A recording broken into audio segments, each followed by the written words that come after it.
안녕하세요. 빅머니의 권미란입니다. 지수의 상승과 하락, 50대 50의 가능성을 열어두고 봐야 하는 시기입니다. 방향성 고민, 반향성의 탐색 구간에서 3월 FOMC와 또 미중 무역 분쟁 그 사이에서 경기에 대한 우려감으로 시장이 요동치고 있는 국면입니다. 바로 금요일장에 미중 장기, 단기 국채 수익률의 역전 현상이 2007년 이후 처음으로 나타났다는 것인데요. 22일 뉴욕 채권 시장에서 10년물 국채 수익률이 2.42%까지 떨어지면서 3개월물의 수익률을 역전하는 현상이 나타났습니다. 지금 보시는 부분은 현재 10년, 3년물의 국채 금리 스프레드인데요. 위쪽에 파란색, 위쪽에 하늘색이 바로 미국의 GDP 성장률, 그리고 아래쪽에 짙은 파란색이 바로 금리 스프레드입니다. 그리고 회색 면이 바로 경기 침체의 국면입니다. 현재 10년물, 3년물도 역시 0으로 수렴하면서 마이너스 국면에 들어가고 있습니다. 장단기 국채 수익률의 역전 현상은 대표적으로 경기 둔화를 알리는 부정적인 신호죠. 시장에서는 수많은 점들이 나타나서 그것이 선을 이루고 또 한 번 그것이 추세를 이루게 됩니다. 과연 의미 있는 점과 추세가 무엇인지 잘 파악해 보셔야 되겠는데요. 현재 나타난 장단기 금리 역전 현상, 이러한 것들이 경기 침체의 새로운 시작점이 될 것인가, 그리고 왜 장단기 금리 역전이 지금 나타났는가, 어떤 배경인가, 무엇이 크게 작용했는가 잘 알아보셔야 되겠습니다. 오늘 증권가에서는 이번 금리 역전이 곧바로 경기 침체로 이어지진 않을 것이다라는 시각들을 제시하고 있는데요. 근거들 살펴보시죠. NH투자증권은 장단기 금리 역전이 경기 침체를 예고하는 유의미한 지표인 것은 맞지만 수급 변수가 크게 작용했기 때문에 예측력이 다소 떨어진다라는 분석을 하고 있습니다. 양적 완화 시행 이후에 장기 금리, 단기 금리에 미치는 수급적인 영향도가 높아졌기 때문이다라는 것인데요. 특히 2017년 10월 이후에 연준이 자산 규모를 크게 축소하게 되면서 5년물 이하의 단기 채권이 5년물 이상보다 많이 줄어들고 있는데, 이러한 부분들 때문에 수급적인 측면 때문에 이미 장단기 금리 차이는 많이 줄어들면서 최근에 평탄화를 보였다라는 것이죠.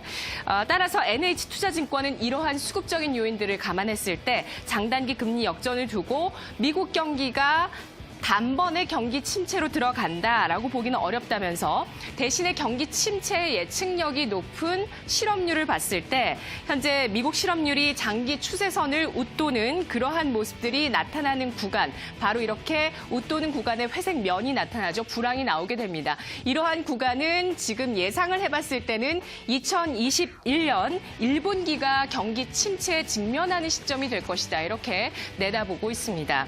하이투자증권은 장단기 금리 역전에도 불구하고 당장 침체로 이어지기 어렵겠다라는 4가지 이유를 물가, 신용 스프레드, 제조업, 주택시장의 낮은 수준의 지표들을 보고 이야기를 하고 있는데요. 먼저 첫 번째, 낮은 물가 상승 압력입니다.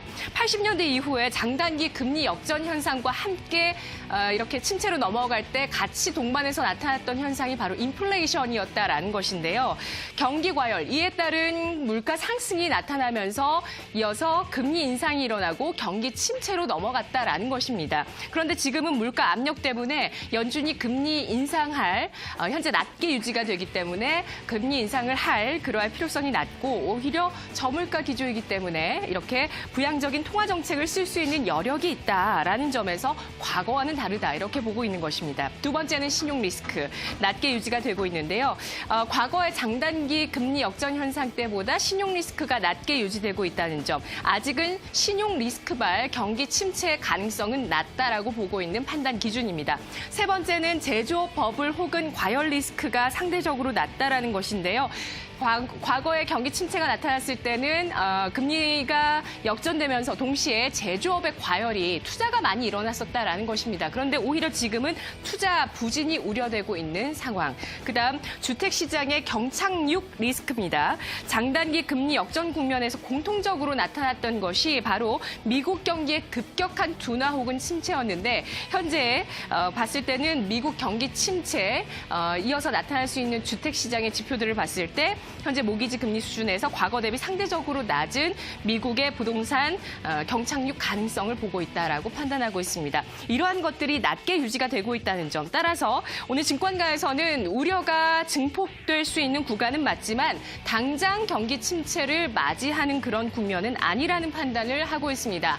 다만 경기 침체 리스크를 증폭시키고 있는 요인 가운데 하나로 미중 무역 분쟁의 장기화 가능성을 이야기하고 있는데요. 이번 주에 중국 베이징에서 바로 고위급 회담이 또다시 열리게 되고요. 28일, 29일 그리고 그 다음 주 4월 첫째 주에 미국 쪽에 다시 한번 미중 고위급의 회담이 열리게 됩니다. 미중 무역 협상 타결이 4월 혹은 6월 혹은 이것보다 더 지연되면서 되게 된다면 앞으로 경기 침체 리스크가 좀 더 높아질 수 있는 그러한 이유가 될 수 있다는 것. 경기 침체가 확률이 51, 52로 더 높아질 수 있는 그러한 요인 바로 여기에 있다는 것 체크를 해봐야 되겠습니다. 만일에 경기 침체가 현실화된다면 이렇게 낮은 국면에 물가가 유지되고 있기 때문에 디플레이션으로 기결될 수 있겠다는 것이 큰 우려감입니다. 마치 대공황 혹은 일본의 90년대 잃어버린 10년처럼 낮은 물가의 경기 둔화까지 침체까지 겹치게 되었을 때 이러한 미중발 디플레이션이 우려된다라는 부분은 앞으로 체크를 해보시죠. 경기 우려를 제거하려면 미중 무역 분쟁 그리고 브렉시트라는 그러한 불확실성이 시장에서 빠르게 제거되어야 한다는 것입니다. 오늘 삼성선물은 연준 1월, 3월 차이점이라는 분석에서 현재 주요국 중앙은행들의 최대 화두는 다음번에 경기 침체기에 어떻게 대응하느냐, 그러한 대응할 수 있는 정책적인 여력이 있느냐, 또 그 수단이 상당히 현재 부족하지 않느냐라는 점을 시장에서 우려하고 있다는 것입니다.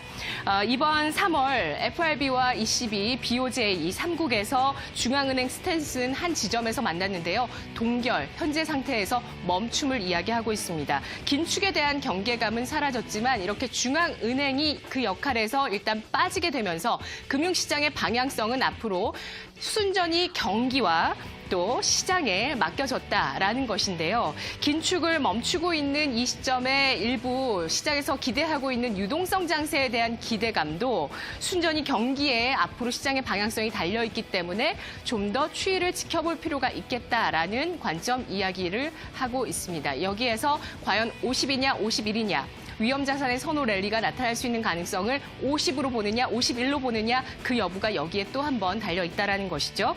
마지막으로 SK증권에서 제시하고 있는 글로벌 체감 경기 보도록 하겠습니다. 히트맵이라는 것인데요. 바로 글로벌 PMI 제조업 지표 보겠습니다. 지난해 4월부터 지금 3월까지의 움직임인데요. 보시기 편하게 지금 빨간색, 가장 진한 빨간색이 가장 경기가 좋은 시점을 얘기하는 것이고 그리고 이것을 지나서 회색 국면으로 갈수록 경기가 안 좋은 신호를 나타내는 지표입니다.